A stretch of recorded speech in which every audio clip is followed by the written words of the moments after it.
Hello po sa inyong lahat mga ka-crypto. Usapang Shiba Inu ulit po tayo ngayon sa video na ito. Si Shiba Inu, ang meme coin na minsan naging viral at pinagkaguluhan ng buong mundo ng crypto ay nasa gitna ngayon ng isang napakahalagang yugto.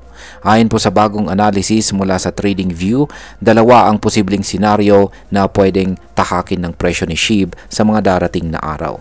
Ang isa ay bullish, habang ang isa naman ay posibleng magdulot ng tuloy-tuloy na pagbagsak. Kaya ngayong June, mainit po ang usapan tungkol sa technical analysis ni Shiba Inu. Kaya pag-uusapan po natin ngayon ang dalawang posibleng landas na pwedeng tahakin ni SHIB, ano ang mga indikasyon ng kanyang chart at syempre kung ano po ang ibig sabihin nito para sa atin bilang mga interesadong crypto trader at investor kay SHIB. Pero bago po tayo magpatuloy ay pakibasa na lamang po muna ang disclaimer dito sa ibaba ng ating screen. Ayan, simulan po natin sa kung bakit po bumababa itong si Shiba Inu nitong mga nakaraang araw. Sa loob po ng nakaraang 7 araw or 7 days, nakita natin si SHIB na unti-unting bumababa mula sa presyo na halos 40 digits 1359 papunta po sa low na 40 digits 1154. At sa kasalukuyan ay umiikot po ito sa presyo na 40 digits 1184. Ang tawag dito ng mga traders ay consolidation phase. Ibig sabihin ay wala pang malinaw kung tataas ba or bababa ulit. At pero kahit ganito po ang sitwasyon ay may mga analyst na nagbibigay po ng insight gamit ang technical analysis. At isa na po rito si Mr. Hans mula sa TradingView. Ngayon ay ano po ang napansin ng analyst sa chart ni Shiba Inu? Ayon po kay Mr. Hans, may dalawang pangunahing bagay na dapat po nating bantayan. Una ay isang descending trend line o pababang linya na nagsisilbing resistance. Yan, meron po yatang meron po siyang chart na ibinahagi rito. Daily chart time frame po ito ni SHIB. At yan, nakikita natin dito yung tinutukoy ni Mr. Hans na isang descending trend line. Yan po yung kulay yellow na linya. Yan, isang pababang linya na nagsisilbing resistance.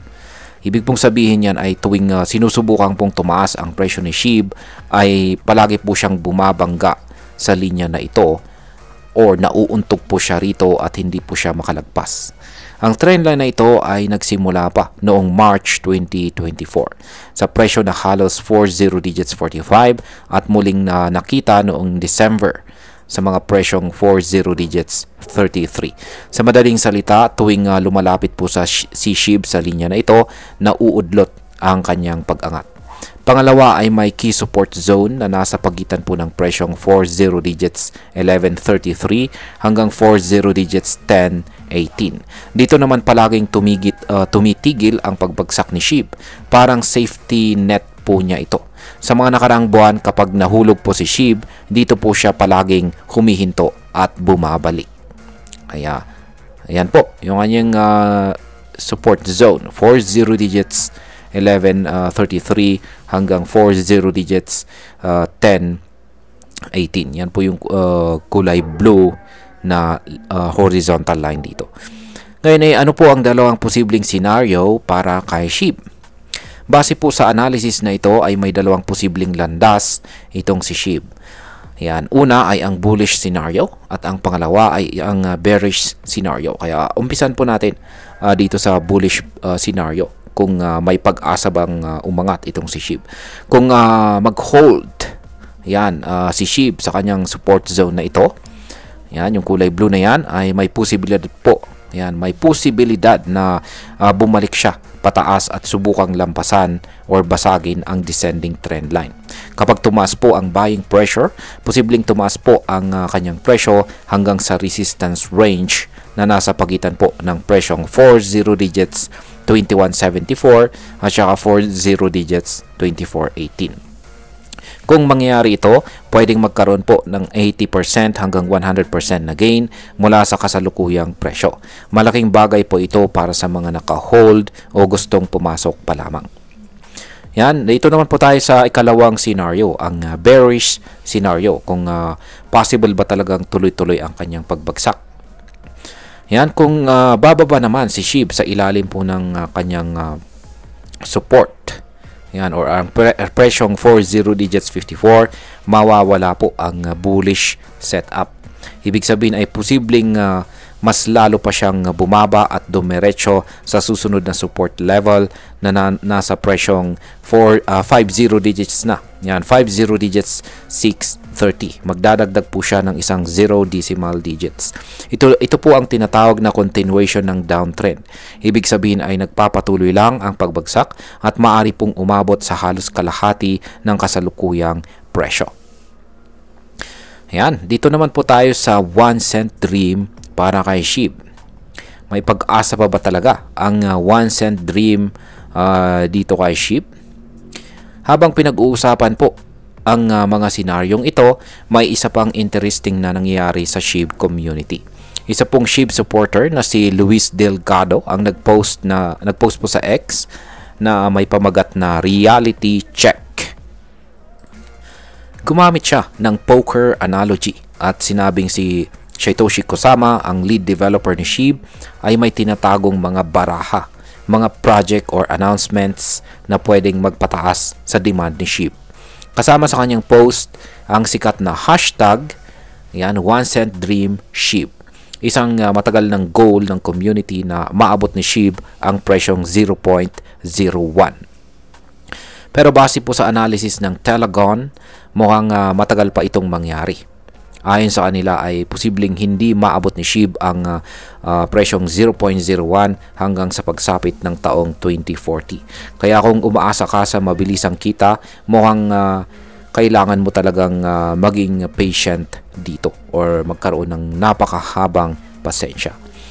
Ngayon ay pag-usapan naman po natin kung ano po ang maaring ibig sabihin nito para sa atin bilang mga Pinoy crypto traders at investors na interesado rito kay SHIB.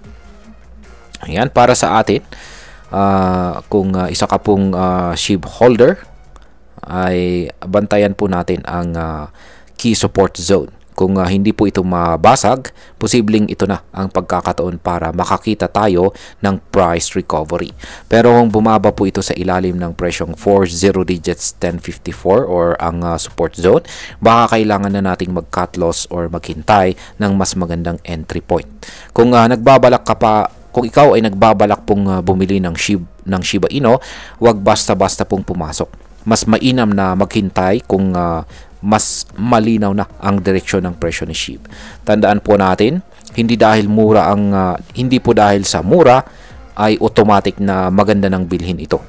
At higit po sa lahat ay wag po nating isugal ang perang hindi po natin kayang mawala. Ang crypto po ay mataas ang risk, lalo na ang meme coins tulad ni SHIB.